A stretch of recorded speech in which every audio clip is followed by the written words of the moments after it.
2 months away from general elections, supposed to be in the 23rd of March.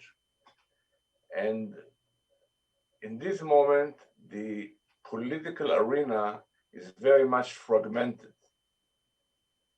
I remember days when there were two major parties that took together like 95 out of 120 seats in our parliament.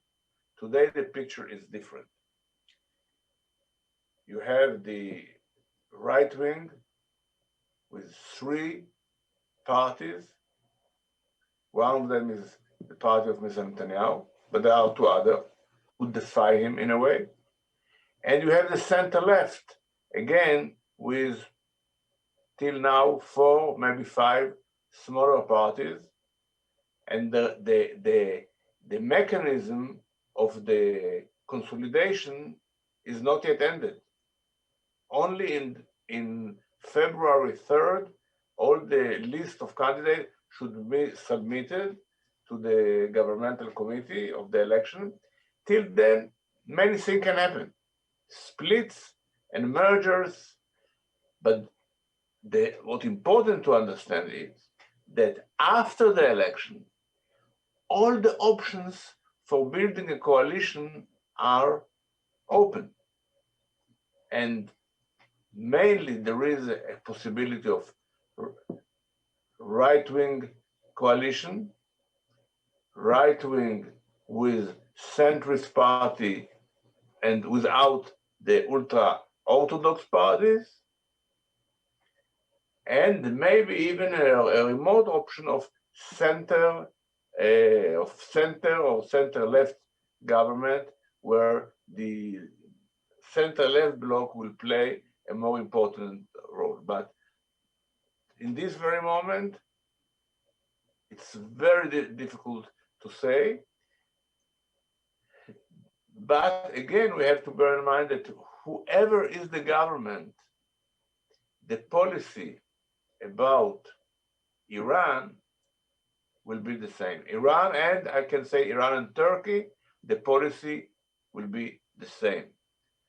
There is no power in Israeli politics which is in favor of being soft on Iran or ignore the ambitions of Turkey in the East Mediterranean. So, if to sum up, the picture is totally unclear, but the policy, I believe, will remain more or less the same. This general election?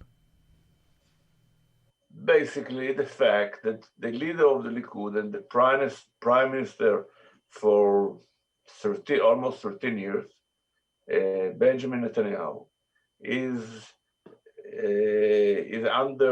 not under investigation, but he was indicted in 3 charges of misbehavior and corruption, and his process is already in the court.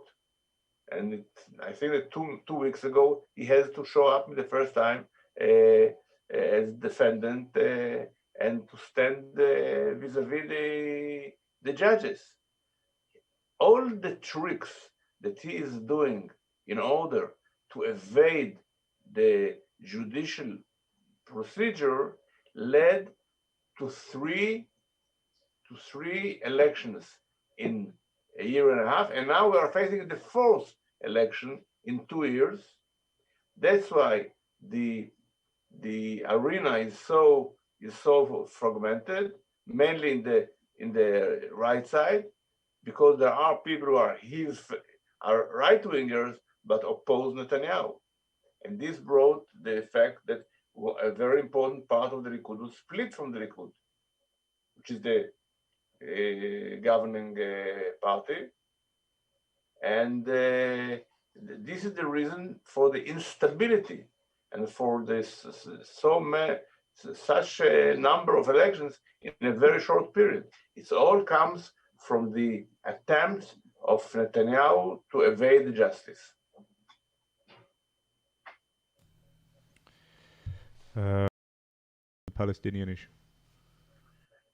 the achievement is at first place of the leader of UAE, Mohammed bin Zayed.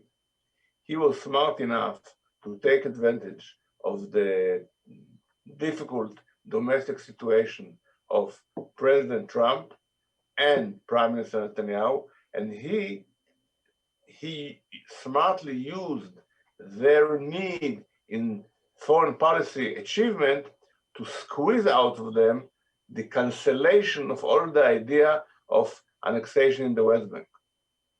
And he actually forced them to an agreement which will include normalization, but also total cancellation of the idea of annexing part of the Palestinian West Bank to Israel. So at first place, I can't say it's an achievement of the government. They were forced to do so by Mohammed bin Zayed. Now, what is the effect? The effect of this agreement is that it created a different atmosphere in the Middle East. It gave legitimacy, a stronger legitimacy, to the idea of Israeli-Arab peace. And the fact is that UAE, Bahrain, Morocco, and Sudan. And it sent a message at first place to the Israeli public opinion that peace with Arabs is something which we can benefit of. And it's something positive, and we have to pursue it. What was left? And I don't believe that this normalization can go too far without it. This is the solution of the Israeli-Palestinian conflict. The conflict is there. And there are two ticking time bombs. One is Gaza, second is the West Bank.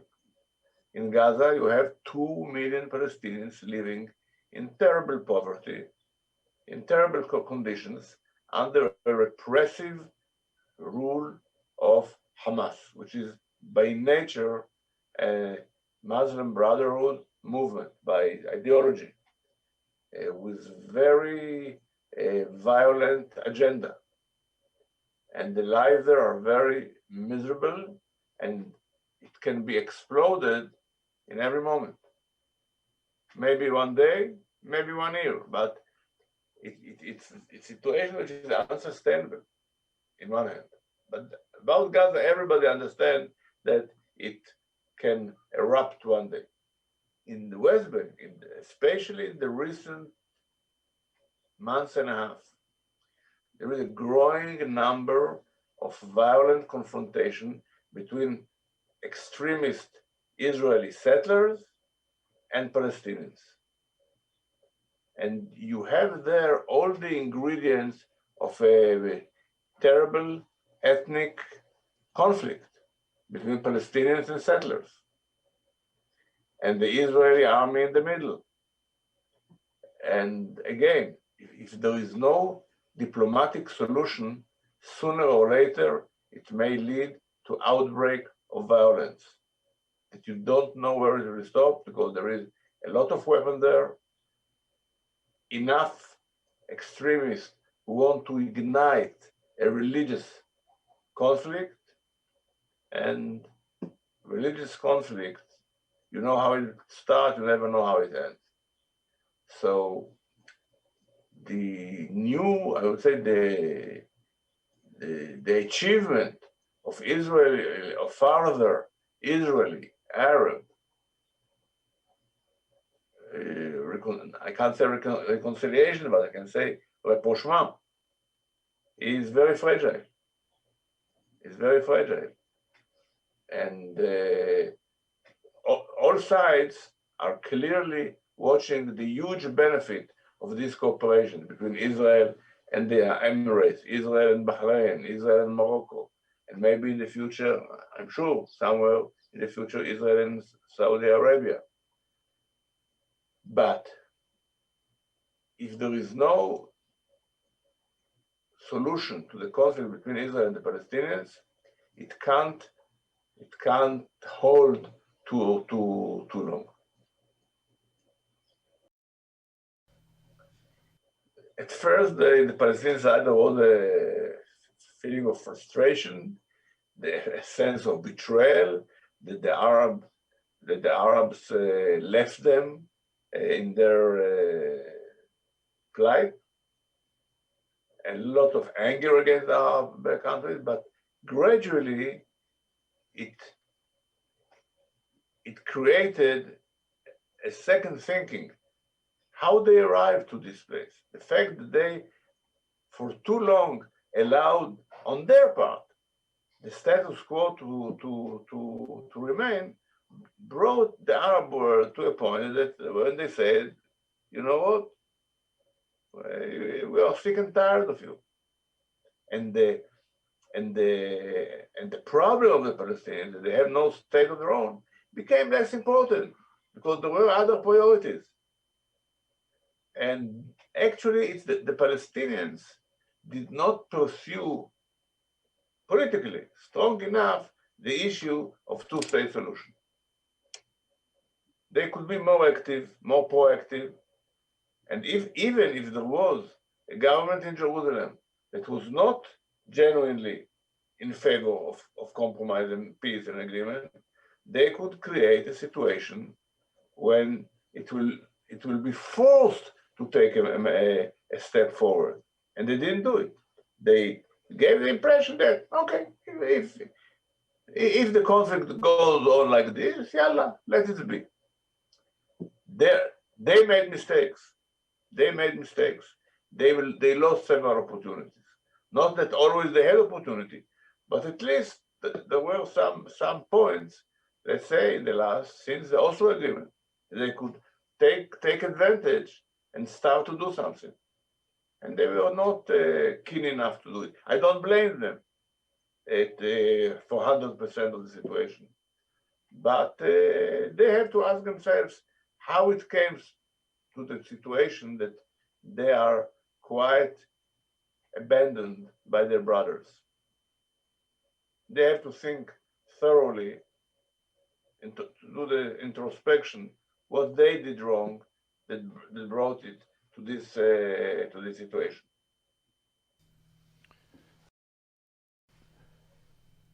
I think that they did not pursue that. Look, the general problem is, and look, I am 35 years engaged with the Palestinians.